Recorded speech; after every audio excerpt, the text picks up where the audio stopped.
জয়পুরহাটের কালাই থানা পৌর বিএনপি ও অঙ্গ সংগঠনের আয়োজনে গতকাল বৃহস্পতিবার বিকাল 4:30টায় কালাই বাস স্ট্যান্ড চত্বর হতে জেলা বিএনপির অন্যতম সদস্য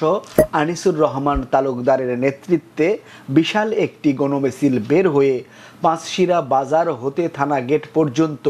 প্রদক্ষিণ শেষে বাস স্ট্যান্ড চত্বরে এসে জেলা বিএনপির অন্যতম সদস্য আনিসুর রহমান তালুকদারের সভাপতিত্বে বিএনপির ভারপ্রাপ্ত চেয়ারম্যান জনাব তারেক রহমান কর্তৃক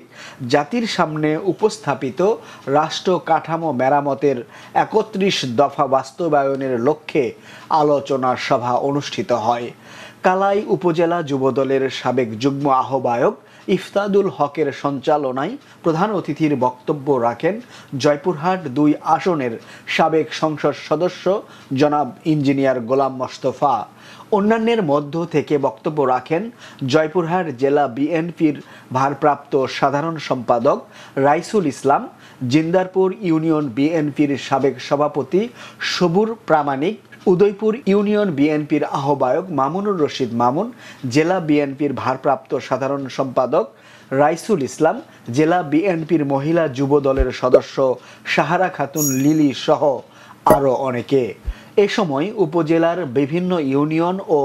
ওয়ার্ড বিএনপির অঙ্গ সংগঠনের নেতাকর্মীরা উপস্থিত ছিলেন। যে চেতনা সেই চেতনা অন্যতম একটি পয়েন্ট ছিল যে জনগণের সরকার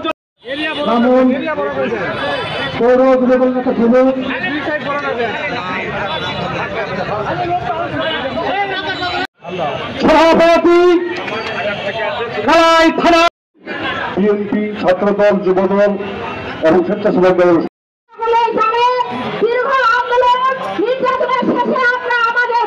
জয়পুরহাট জেলা বিএনপির